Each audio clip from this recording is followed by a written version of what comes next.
ഒരേ സമയം പ്രപഞ്ച മാതാവും പിതാവുമായി വർത്തിക്കുന്ന ചൈതന്യമല്ലേ സാക്ഷാൽ വിഷ്ണു തത്വം.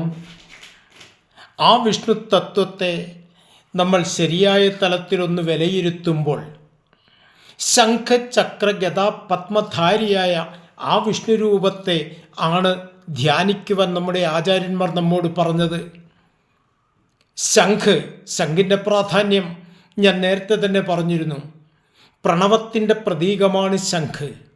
ചക്രത്തിന് ഒരു പേരുണ്ട്, സുദർശനം. എന്താണ് ആ വാക്കിൻ്റെ അർത്ഥം?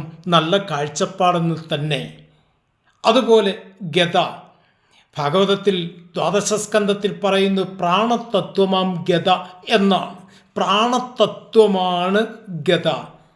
അതുപോലെയാണ് പിന്നെ എന്താണ്? പത്മം. ഏതാണ്? സഹസ്രാര പത്മം തന്നെ. നമ്മുടെ ശിരസിലിരിക്കുന്ന 1000 ഇതളോടുകൂടിയ സഹസ്രാര പത്മം തന്നെ. അപ്പോൾ വിഷ്ണു തത്വം നമ്മെ പഠിപ്പിക്കുന്ന രഹസ്യമെന്താണ്? നിരന്തരമായ പ്രണവ സാധനയിലൂടെ നല്ല കാഴ്ചപ്പാടുണ്ടാക്കി ആ പ്രാണന്റെ ചലനഗതി നിയന്ത്രിച്ച് തൻ്റെ ജീവാത്മസ്വരൂപത്തെ സഹസ്രാര പത്മത്തിലിരിക്കുന്ന പരമാത്മ ചൈതന്യവുമായി ചേർക്കുന്ന ജീവൻ മുക്ത അവസ്ഥ, അതിന് വേദാന്തത്തിൽ സദ്യോമുക്തി എന്നാണ് പറയുന്നത്.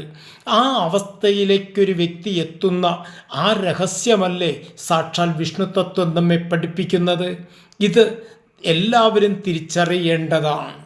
അതുകൊണ്ട് ഈ വീഡിയോ നിങ്ങൾക്ക് ഇഷ്ടപ്പെട്ടുവെങ്കിൽ, ആദ്യമായിട്ടാണ് കാണുന്നതെങ്കിൽ എല്ലാവരും സബ്സ്ക്രൈബ് ചെയ്യണം.